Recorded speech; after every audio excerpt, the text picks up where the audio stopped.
Sa water po, pinakuluan ko ang carrots at isa pang uri ng gulay na masarap, pero nakalimutan ko po kung ano ang tawag sa gulay na ito dito sa lugar ko.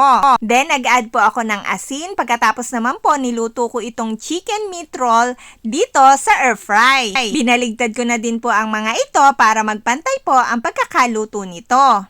And then, hinayaan ko lang po ulit itong maluto hanggang po maging ganito na po ang itsura niya. So, yung ganito po ay okay na. And then, kinain ko po ito kasama ng gulay na hindi ko nilagyan ng sabaw. Ito po yon. Then, sa isang mangkok naman po ay naglagay din ako ng gulay na may sabaw at para naman po may mahihigop din akong sabaw. Ito guys, healthy na at napakasarap pa at napakabilis lang pong lutuin.